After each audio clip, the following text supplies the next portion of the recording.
Hello everyone, সবাই কেমন আছো? আশা করি সবাই খুব ভালো আছো। তো আজকে নিয়ে চলে এলাম তোমাদের কাছে কাশ্মীরের বেতাব ভ্যালি, যেটা আমরা কিন্তু ভেতরে যাইনি, ওপর থেকেই ভিউজটা নেওয়া হয়েছিল। কারণ আমি তোমাদের আগে ইনফর্ম করেছিলাম আমাদের একদিন পাহেলগামের যেদিন আমরা পৌঁছাই তার পরের দিন আরু ভ্যালি, বেতাব ভ্যালি এবং চন্দনবাড়ির জন্য আমরা পার্সোনাল গাড়ি ঠিক করি, যেটা 2500 টাকা নিয়েছিল এবং প্রত্যেকটা মানে 3টে জায়গার জন্য 3 আওয়ার্স আমাদেরকে আহ, মানে বেঁধে দেওয়া হয়েছিল। এবার বলেছিল যদি 5 মিনিটও এক্সটেন্ড হয়ে যায় তার জন্য কিন্তু এক্সট্রা চার্জ লাগবে। তো যার জন্য আমরা বেতাব ভ্যালিটা ছেড়েও দিয়েছি এবং পার হেড বেতাব ভ্যালিতে শুনেছি নাকি 100 টাকা করে টিকিট। তো আমরা জাস্ট অন দ্য ওয়ে ওপর থেকে ভিউটা নিয়ে চন্দনবাড়ি থেকে যখন রিটার্ন করছিলাম বেতাব ভ্যালিটা দেখে ভিউটা নিয়ে চলে এসেছি। আর এবার তোমাদের কাছে আমি চন্দনবাড়ি আর আমাদের হোটেলের রিসর্টটা আমি অ্যাটাচ করে দিলাম, কেমন ছিল এবং কি নাম। তোমরা চাইলে বুক করতে পারো, ভীষণ ভালো রিসর্ট, একদিনের জন্য খুব ভালো আমরা মানে এক্সপিরিয়েন্স ছিল। তো আজকে ভিডিওটা একটা বলার কথা, যেটা আমার একজন ভিউয়ার্স জিজ্ঞাসা করেছিল লাল চক মার্কেটের ব্যাপারে। তো লাল চক মার্কেটে হচ্ছে, আমি যেটা বলেছিলাম তোমাদের আগেই, যে তোমরা যদি যাও ফার্স্ট টাইম কাশ্মীরে, তোমরা কখনোই আহ, কোনো ড্রাইভার বা কোনো কাশ্মীরিওয়ালাকে জিজ্ঞাসা করবে না কোথায় যাব বা কোথায় শপিং করব বা কোথায় ড্রাই ফ্রুটস নেব। তোমার যদি মনে হয় শপিং করার হয়, তুমি ডাইরেক্ট লাল চক মার্কেটে চলে যাবে।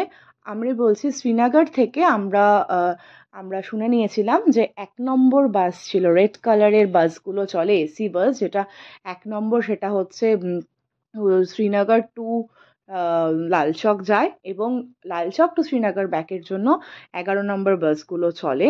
তো এতটা ইনফরমেশন আমি দিতে পারি, তোমরা চাইলে পার্সোনাল অটো করেও যেতে পারো বা টেকার আছে, গাড়িও করে নিতে পারো, বাসও করে নিতে পারো, গিয়ে তোমরা আরামসে ওখানে শপিং করতে পারবে। এবং ওখানে ওভারঅল তুমি সব কিছু রিজনেবল রেটে পাবে, সোয়েটার, জ্যাকেট, প্রচুর বড় মার্কেট। সকাল 10টা 11টার দিকে চলে যেতে পারো, পুরো ওটা 11টার মধ্যে খুলে যায়। এবং যেহেতু আমাদের সময় আর কি রমজান চলছিল, বিকেলের দিকে কিন্তু আমরা যেতেই পারিনি, মানে খুব অসুবিধা, আমরা ঘুরে হয়তো দুপুরের দিকে ব্যাক করছিলাম। আর আমাদের প্রবলেমটা হয়েছিল, আমরা যেহেতু ড্রাইভারকে অ্যাপ্রোচ করে দিয়েছিলাম প্রথম দিনই, তো ড্রাইভার আমাদের কাছে ওদের মানে যে যাদের সাথে টাই আপ আছে সেখানেই নিয়ে যাচ্ছিল। তো সেই প্রবলেমটা আমরা খুব ফেস করেছি, তোমরা যাতে না ফেস করো তার জন্য আমার এই লাল চকের কথা বলা। এবং লাল চকে তুমি মানে সব কিছুই পাবে, ড্রাই ফ্রুটস থেকে শুরু করে সোয়েটার, জ্যাকেট, মানে উলেন ক্লোথ, যাবতীয় যে কোনো জিনিস সবই সস্তায়। কারণ আমরা হচ্ছে প্যালগামেও যাওয়ার সময় মানে আমাদেরকে টাই আপ যেখানে ছিল সেখানে নিয়ে গেছিলো ড্রাই ফ্রুটসে। তো সেখানে আমি বলছি আমরা ওয়ালনাট নিয়েছিলাম 250 গ্রাম 350 টাকায়, যেটা কিনা আমরা লালচক মার্কেটে 1 কেজি নিয়েছিলাম 400 টাকায়। তো মানে বুঝতেই পারছো কতটা ডিফারেন্স হয়। তবে হ্যাঁ, লালচক মার্কেটে গিয়েও কিন্তু তোমরা বার্গেনিং করবে এবং ডিফারেন্সটা বুঝে নেবে। ওয়ালনাট বা তোমরা যদি আমরা যেমন আমন্ডসও নিয়েছিলাম, আমন্ডসও ওগুলো হচ্ছে একটুখানি হাতে ঘষে নেবে, যা তেল তেল টাইপের লাগলে তবেই কিন্তু ওটা খুব ভালো জিনিস।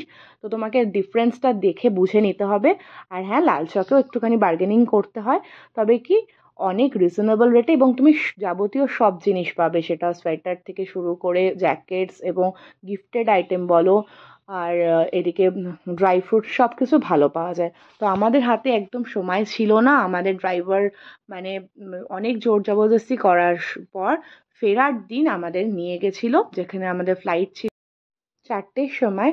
সেখানে ওরা আমাদের 1টার সময় ওখানে নিয়ে গিয়ে ছাড়ে এবং বলে 1 ঘন্টাই সময় আছে, এবং আমাদের উইদিন 2 o'clock ওখান থেকে মানে 1 ঘন্টার মধ্যে আমরা কোনো রকম ভাবে একটু শপিং করে লালচক থেকে ফিরে আসি এবং 2টোর মধ্যে আমাদেরকে চলে যেতে হয় এয়ারপোর্ট। তো এই ছিল আর কি, তোমাদের কিছু ইনফর্ম করার জন্য আমি এই ভিডিওটা করি। তো আমার যে ভিউয়ার্স আমাকে জিজ্ঞাসা করেছিল এবং বলেছিল একটা ভিডিও করতে।